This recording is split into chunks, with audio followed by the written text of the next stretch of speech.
주신 말씀은 민수기 25장 말씀입니다. 그 중에서 11절, 12절 말씀을 제가 받들어 봉독하겠습니다. 이것은 하나님의 말씀입니다. 여호와께서 모세에게 말씀하여 이르시되 제사장 아론의 손자 엘르아살의 아들 비느하스가 내 질투심으로 질투하여 이스라엘 자손 중에서 내 노를 돌이켜서 내 질투심으로 그들을 소멸하지 않게 하였도다. 그러므로 말하라, 내가 그에게 내 평화의 언약을 주리니. 아멘. 오늘 민수기 25장 1절에서 18절까지의 말씀을 가지고 내 노를 돌이켜서 라는 제목으로 하나님 말씀 나누도록 하겠습니다.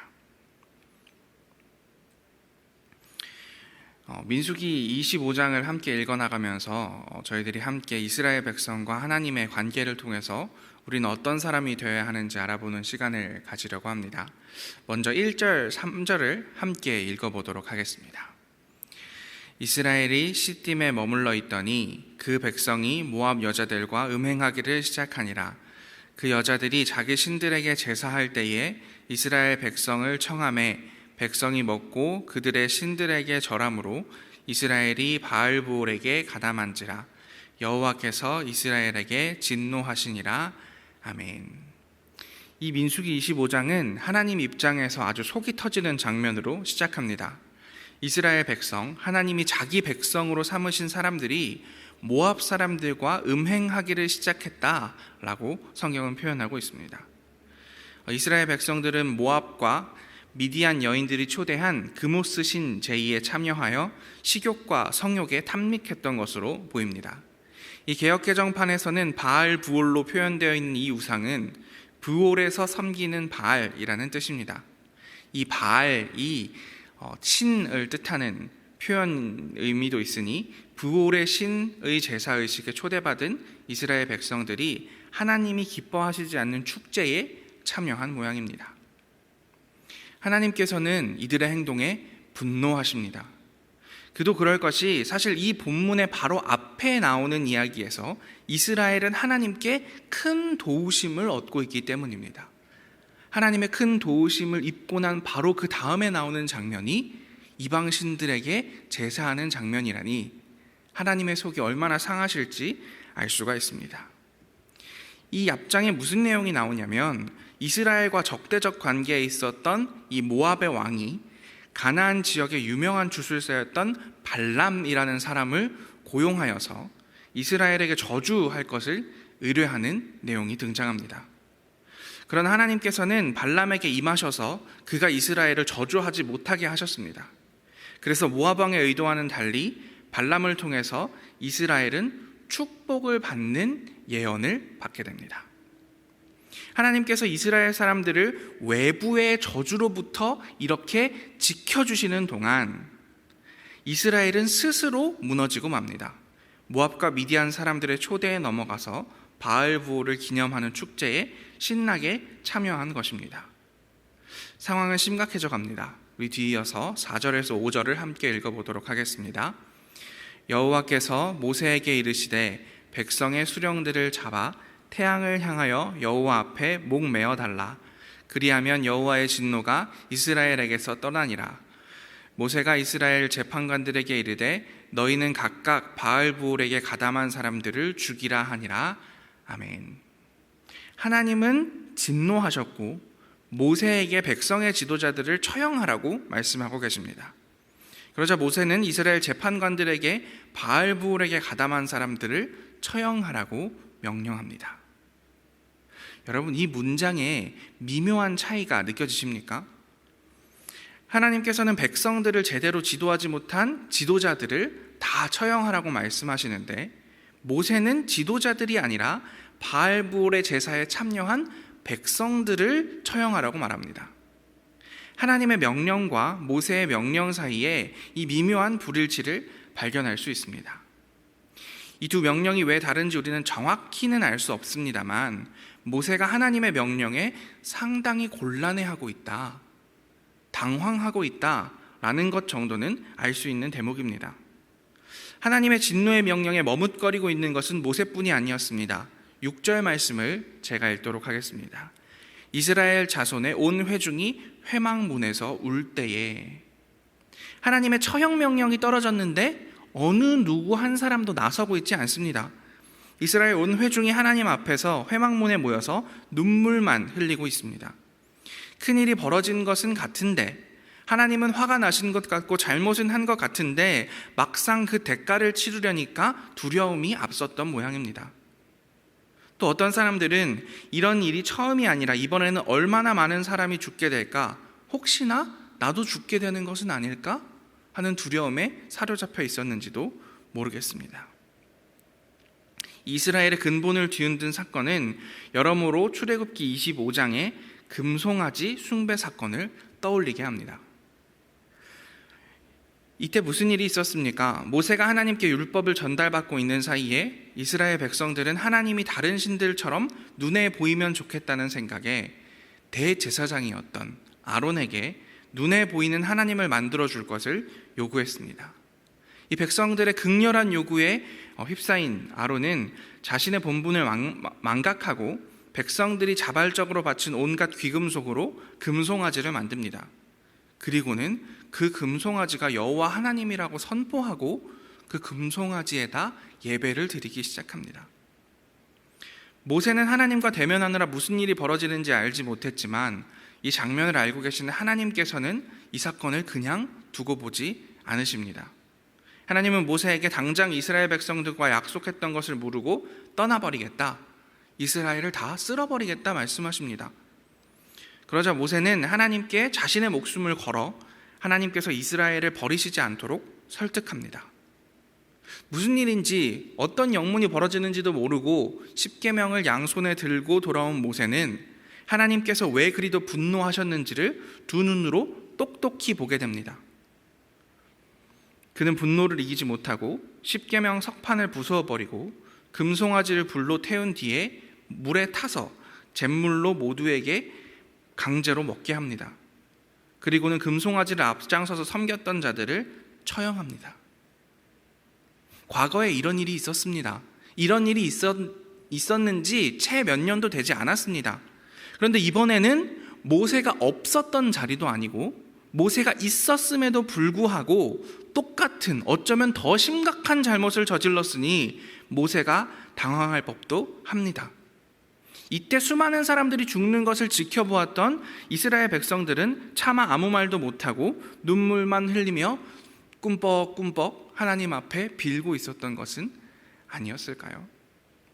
그런데 그때 눈치도 없는 사람이 하나 나타납니다. 함께 6절 뒷부분을 읽어보도록 하겠습니다. 함께 읽습니다.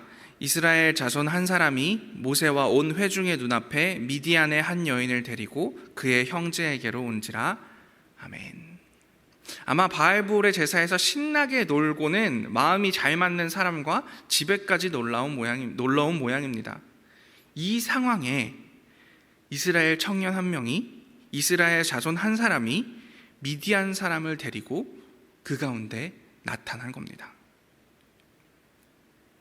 그때 이 이야기에서 유일하게 모호함이 없는 사람이 등장합니다. 아론의 손자 비느하스였습니다. 비록 금송아지 사건에서 그의 할아버지는 우상 숭배에 앞장서는 꼴이 되고 말았지만 이번에는 그 손자가 희망의 불씨를 살립니다.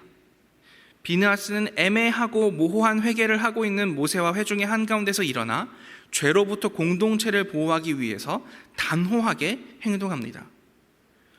풍요함을 쫓아서 식욕과 성욕에 탐닉하는 것은 하나님의 백성에게 어울리지 않는 것이라고 담대하게 선언하고 있는 것입니다. 그렇다면 근원적인 질문으로 돌아가 보겠습니다. 이스라엘 사람들은 왜 바알볼의 축제에 참여했을까요? 몇 가지 대답이 있을 수 있겠지만은 아마 가장 큰 이유는 풍요로워지고자 하는 마음 때문이었을 겁니다. 하나님은 자신을 고아와 과부, 나그네와 개의 신이라고 소개하십니다. 그래서 이스라엘의 율법에는 어떻게 하면 잘 된다, 어떻게 하면 복 받는다 라는 이야기도 들어있지만 그것보다 더 많은 내용들이 가난한 사람들과 약자들을 위한 조항들로 촘촘히 들어차 있습니다. 이스라엘 사람들은 자신들이 노예 출신이었기 때문에 하나님께서 약자를 사랑하시는 마음을 처음에는 감사함으로 받아들였지만 노예의 삶에서 벗어난 시간이 점점 길어지면서 나보다 더 힘든 사람을 돌보아야 하는 조항, 나보다 더 힘든 사람을 더 아끼시는 하나님보다는 나를 어떻게 하면 잘 챙겨주고 나를 더 풍요롭게 만들어줄 신이 있지 않을까? 주변을 기웃거리기 시작합니다. 그런데 가나안에 오니 귀가 솔깃한 이야기가 들려옵니다. 옆 동네에는 신이 있는데 그 신이 풍요의 신이라는 겁니다. 그 신에게 드리는 제사는 그냥 동물을 잡아서 불태워서 하나님께 올려드리는 제사와는 달리 맛있는 먹을 것이 있고 성적인 쾌락을 주는 그런 예배를 드린다고 합니다. 그 신을 믿으면 풍요로워지고 돈도 더 많이 벌 수 있다는 소문이 들려옵니다. 끊임없이 약자를 돌아보라고 말하는 하나님과 즐거움과 풍요로움, 돈과 부를 주겠다는 바알불 사이에서 이스라엘 사람들은 갈팡질팡하고 마는 것입니다.